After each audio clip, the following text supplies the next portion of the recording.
यहां तक है ना, ये नहीं पता था कि गंगा कहां से निकलती है, और इतनी कोशिश नहीं करी कि जाके यार हिमालय पे चढ़ के देख लो कहां से नदी निकल रही है।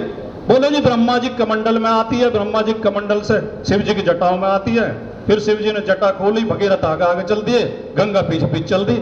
गंगा ना हो कोई बकरी हो गई तो उसके पीछे पीछे चल दी।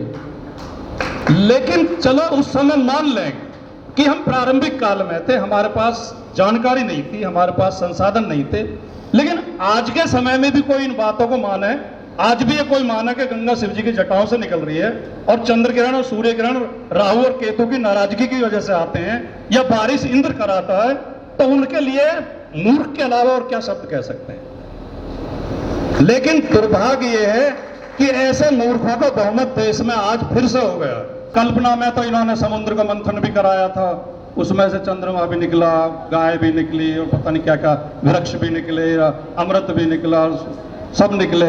इनकी कल्पनाओं में तो वहाँ शिव जी लेटे रहते हैं, वहाँ जो कहीं हिमालय के ऊपर कौन सा कैलाश पर्वत पे। मैंने कहा यार, एक दिन मैंने कहा क्षीर सागर में विष्णु लेटे रहते हैं शेषनाग की सैया पे। मैंने कहा यार, पूरी दुनिया के इतने सैटेलाइट पूरे आसमान में घूम रहे हैं, उसमें वो जगह जगह के फोटो खींच के भेजते रहते हैं, वीडियो भेजते रहते हैं। एक एक आप जो कहीं जाना हो, आपको जगह पता नहीं है, आप गूगल पर जगह डाल दो, वो लड़की साथ के साथ बताती रहती है कि इस रास्ते से निकल जाओ, इधर तो जाम लगा हुआ है, इधर से निकल जाओ। वो सैटेलाइट को ये तो पता कि जाम लगा हुआ है, वो ये भी बता देते हैं कि सड़क खुद रही है, इधर से निकल जाओ बच के। लेकिन आज तक कहीं उसमें जो है कैलाश पर्वत पर ना तो उस सैटेलाइट को शिवजी महाराज दिखाई दिए और ना शेषनाग पर लेटे हुए विष्णु दिखाई दिए। और मैंने कहा भैया, दुनिया ने इतनी तरक्की कर ली यार, सबके पास व्हाट्सएप है, फेसबुक है, ट्विटर है, मोबाइल फोन है। अरे यार, कहीं उसके पास भी होता तो कोई अपना नंबर तो देता, हमें किसी व्हाट्सएप ग्रुप में जोड़ देता, हम अपना दुख दर्द तो बता देते। जापान वाले ये रिसर्च कर रहे हैं कि पानी में से हाइड्रोजन को अलग कैसे किया जाए। पानी में ऑक्सीजन और हाइड्रोजन होती है, तो हाइड्रोजन अगर अलग करने की विधि वो काफी हद तक उन्हें सफलता मिल गई है। जिस दिन वो पानी में ऑक्सीजन से अलग हाइड्रोजन कर लेंगे, उस दिन पानी से गाड़ियां चलनी शुरू हो जाएंगी, उस हाइड्रोजन की ऊर्जा में परिवर्तित करके हाइड्रोजन को, और ये डीजल पेट्रोल की जरूरत नहीं पड़ेगी। वो इस पर रिसर्च कर रहे हैं। अमेरिका में मेडिकल साइंस में रिसर्च चल रही है और शायद बन गया है आर्टिफिशियल ब्लड। उन्होंने नकली खून बना लिया है, अगर खून की जरूरत पड़े और खून ना मिल पाया तो नकली खून से भी आदमी का जीवन बच जाएगा। उसका अभी प्रयोग तो हो गए लेकिन वो बाजार में नहीं आया। नकली हार्ट बना लिया है, चाइना ने नकली चांद बना लिया रात को रोशनी करने के लिए। और हम क्या कर रहे हैं, हम मंदिरों को और मस्जिदों को खुदवा के शिवलिंग ढूंढ रहे हैं कि कहां कहां शिवलिंग है, कहां कहां हनुमान जी की मूर्ति है, कहां कहां देवता मिलेंगे। तो ये हमारे ठप दिमाग हैं। जब मनुष्य को ज्ञान नहीं था, मनुष्य के पास जानकारी नहीं थी कि रात और दिन कैसे होते हैं, बारिश कैसे होती है, भूकंप कैसे आते हैं, ओले कैसे पड़ते हैं, तो उसने कल्पना कर ली कि बारिश कैसे होती है। जी कि इंद्र देवता है, इंद्र देवता आदेश देता है बादलों को, जाओ बारिश करके आओ। बारिश ना हो तो क्या करें, बोले इंद्र देवता को खुश करने के लिए यज्ञ करो, उसकी पूजा करो, उसे चढ़ावा चढ़ाओ। रात दिन कैसे होते हैं, बोले निमि देवता है, पलक बंद कर लेता, रात हो जाती है, पलक खोल देता, दिन हो जाती है। भूकंप कैसे आता है कि धरती जो गाय के सींगों पर रखी हुई है, जब एक सींग दुखने लगता है तो गौ माता दूसरे सींग पर बदल लेती है, भूकंप आ जाते हैं। चंद्रग्रहण सूर्य ग्रहण कैसे पड़ते हैं, मतलब काल्पनिक। कि इस बात का हमें एहसास है जो आप कह रही हैं, और हम इस मिशन में हैं कि इन लोगों के दिमाग की गलतफहमी दूर की जाए और इन्हें बताया जाए कि तुम्हारी असली लड़ाई किससे है और तुम अपने ही लोगों से लड़ रहे हो। तो इसमें कहीं कोई संदेह नहीं है। बाबा साहब डॉक्टर भीमराव अंबेडकर जी ने भारत के संविधान के माध्यम से 6000 जातियों में बटे इस समाज को 4 वर्गों में बांट दिया था। 6000 को 4 जगह तो वो कर गए, अनुसूचित जाति, अनुसूचित जनजाति, अन्य पिछड़ा वर्ग और सामान्य वर्ग। मान्यवर काशीराम जी ने प्रयास किया कि इन 3 वर्गों को एक जगह लाया जाए बहुजन समाज के रूप में, और यह प्रयास जिस दिन सफल हो जाएगा, जिस दिन इनके दिमाग की गंदगी दूर हो जाएगी और ये बात समझ लेंगे कि हमारे सबके हित जुड़े हुए हैं, हम एक वर्ग से आते हैं, हमारे साथ एक जैसा अन्याय हुआ है, एक ही तरह के अत्याचार हुए हैं, और हम सब एक वर्ग हित को समझ के वर्ग संघर्ष के रूप में जात छोड़ के जमात में बदल जाएं तो ये समस्या हल हो जाए। अब जहां तक सवाल है आज के हमारे विषय का, हिंसा मुक्त भारत,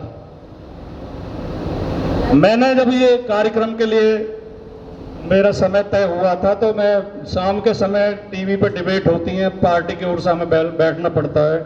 मैंने आज के लिए 2 चैनलों को मना किया कि मैं नहीं आ पाऊंगा।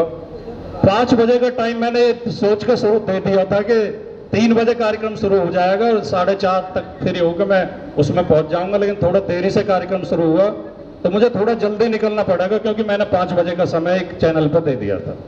उसके लिए मैं माफी चाहता हूं। कबीर साहब ने एक बात कही थी कि सब कहते हैं कागज लेखी, मैं कहता हूं आंखन देखी।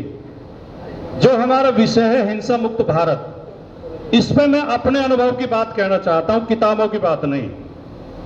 मैं मानता हूं कि ये हिंसा, ये अन्याय, ये नफरत, ये वर्ग विभाजन, इसकी एक ही वजह है, ठप दिमाग। मेरे शब्द को आप समझने की कोशिश करना, ठप दिमाग। समाज में कुछ लोग ऐसे हैं जिनके दिमाग ठप हो चुके हैं, जिनके दिमाग सदियों पहले रुके हुए हैं, उनके दिमाग विकसित ही नहीं हुए। दुनिया बहुत बदल चुकी, दुनिया में नई नई रिसर्च हो गई, दुनिया में नए नए आंदोलन चल गए, लेकिन उनके दिमाग अभी वहीं ठहरे हुए हैं। मनुष्य जाति का अगर हम इतिहास पढ़ें तो प्रारंभिक काल में मनुष्य और पशु में कोई अंतर नहीं था।